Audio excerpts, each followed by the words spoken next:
Jake with Seattle Coffee Gear, and today we're going to be showing you some maintenance tips for the Philips Carina super automatic espresso machine.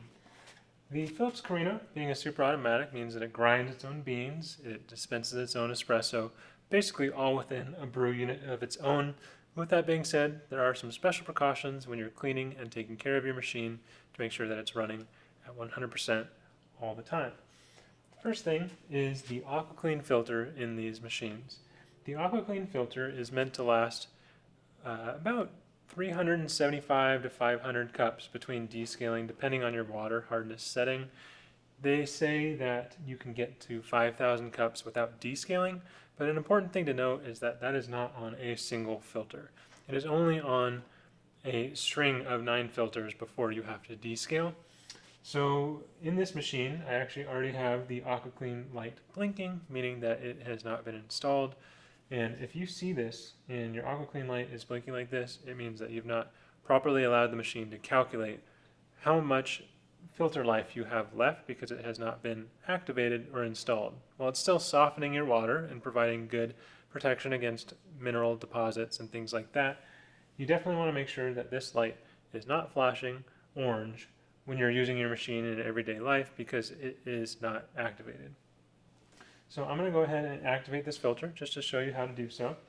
So you push and hold the Aquaclean button for about 5 to 6 seconds and you'll hear a beep, and then you will see the start stop button go ahead and flash. So you give that a push and make sure that you have a container underneath the steam wand,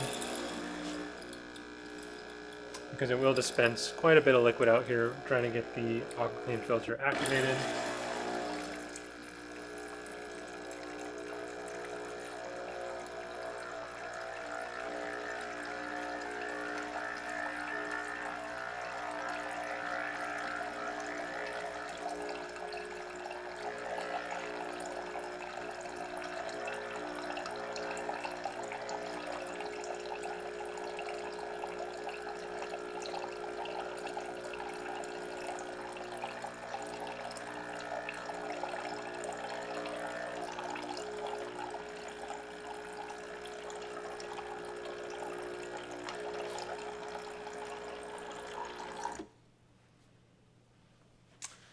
And now you can see on our machine that we have successfully activated the Aquaclean. It is going to be blue light when the Aquaclean filter is still working and in its prime, so that you don't have to replace it any longer. If this just turns to solid orange, then it's time to replace the filter. You're going to want to replace your filter every so often when the machine tells you to ensure that you are getting the most of your softening properties. Now the second thing in regards to the machine, the Carina here, is the Panorella wand. Now the Panorella wand is a super helpful feature that allows air to incorporate with your milk more easily than a traditional espresso wand. But with that being said, that also means there's some special cleaning precautions that you have to take when cleaning out your machine. Every time you use your wand, you definitely want to use a towel and wipe the exterior down. As we all know, hot milk is not good milk in terms of sitting on your counter overnight, when the machine's not in use. So you want to go ahead and wipe that down. And at the end of the day, or every couple of days is okay, but at the end of the day, typically I like to actually pull off the Panorella wand. It splits into a few different pieces. There is the piece that is the gasket that connects to the machine. There is the stainless steel tube or a black tube, depending on what exact model you have. And then there's actually a cross-shaped piece inside, which is how the air is directed into the milk. You want to, on every couple days, give this a really thorough rinse. You don't need to use soap or anything like that, but just rinse it out. Make sure that there's no milky residue, burnt sugar, anything like that on here. And if you do that every couple of days, it's going to help prevent a lot of issues further down the road.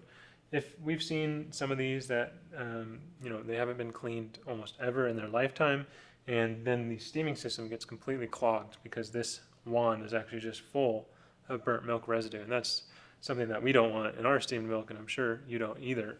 So making sure that you remove this, give everything a wipe down every so often, every couple of days, is an awesome start to make sure that your machine is working 100%. Then you can plug this gasket back in, plug it right back up into the holder for it, and there you go, clean steam wand. Now the third thing to note on these machines is there is a brew unit, which I have an example of over here. This is not the exact brew unit in the machine, but it is a similar style that Seiko has been using for a number of years in their machines, Philips included. And it basically is a chamber to allow pressure to build, and your ground coffee goes in the top here. And then this tamper pushes down on the coffee, tamping it. And then water comes in through here, through the machine, and then it comes out through here into this spout. And that's how your espresso is effectively brewed. But because this is a mechanical piece, there are lots of different moving bits and lots of moving parts. So you want to make sure that this is cleaned up and well taken care of, because it's basically the heart and the brains of your machine. Now, the specific details on how to clean out your brew unit are also included in the manual, but there are quite a few people who just have questions on how to clean it, how often to clean it, and things like that. So I'm going to go ahead and tell you here. So on the Philips machines, remove your water tank. There's a latch on the side door to open, and you'll see your brew unit inside. And here's the Carina's specific brew unit here. Now this one's pretty clean, it's looking pretty good. There's some coffee residue around the back, which is completely normal. About once a week, or if you do use it quite often, I would do it once every 3 or 4 days. You just want to go ahead and take this out and give it a really thorough rinse under some hot water in the sink. You don't want to use too much soap, and you don't want to use like boiling water or anything too hot, because you'll see that there is lubrication. It's almost like a thick honey consistency along the tabs, along the bottom, along the front, because this is a mechanical piece, and this lubrication is actually what helps it to move and function and brew your espresso correctly. So if you see any of this while you're doing your cleaning and it doesn't seem excessive or dripping, you should be good to go. If you do notice that there's like excessive dripping of the lubrication, you can wipe it off and it's no problem. But if you do notice that you're seeing issues after wiping it off, you can actually just go ahead and add more to the components within your brew unit. And we have a video specifically on lubricating super automatic brew units in our channel, which we'll link below.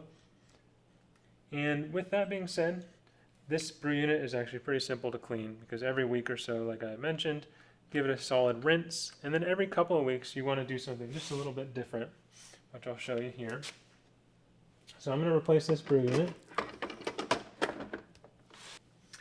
Now that we've got the brew unit back in place, close the door, replace the water tank, and then I am going to grab an espresso machine cleaning tablet. This is a Cafiza tablet. We have these available on our website, and they're quite readily available online. Seiko does also have a brew unit cleaning tablet, but the Cafiza tablets are effectively the same active ingredients. It's a calcium carbonate. It's kind of like baking soda plus a couple of other ingredients to help remove coffee grease from both the brew unit that I just showed you earlier, and then from within the spouts and the lines behind them. This is a really important step that I would suggest you do every 2 to 3 weeks, depending on your usage, to make sure that your machine is 100%. You're not going to see any clogs or anything like that. So to use this tablet, I'm going to go ahead and set my coffee button on the Carina, because we do want a little bit more liquid than the espresso. I'm going to hit 1 on the coffee. I'm going to push and hold the aroma strength until it hits the pre-ground, because I don't want any coffee being actually brewed in this. I just want to use the pre-ground so that the grinder doesn't function during this brew cycle. You take this tablet and you just drop it right through the pre-ground chute, close it up. And what this is actually doing, so that you can see what is happening, is it is actually dropping it right into this chamber. And because this chamber is where your coffee is typically being brewed, the hot water comes through here, enters your chamber, and then that cleaning solution in the tablet really works its way through all the dispensing lines and all the components where you're getting your coffee brewed.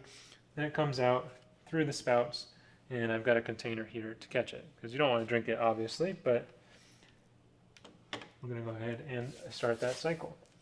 So to clean this, you're going to want to go ahead and use the coffee button. Single coffee is great. Push and hold, because you want the pre-ground selection selected. And then the medium coffee volume is just fine. That will give us 4 to 5 ounces. That's plenty of water to clean out all the spouts and lines in your machine. Place a container underneath, because this isn't something you're going to want to be drinking, and hit the start button.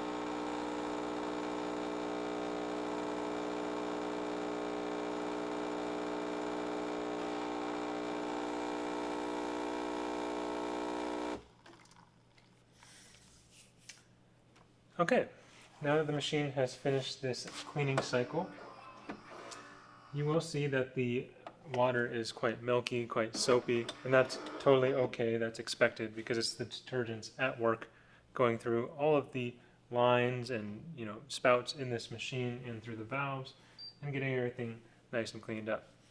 So after that, you can go ahead and discard the water that came out of the spouts, and then just run one more rinse cycle with the pre-ground and the coffee cycle with the pre-ground strength selected. Run that through to make sure everything is clear and free and clear of any cleaning solution. And typically that is enough to just continue brewing after that.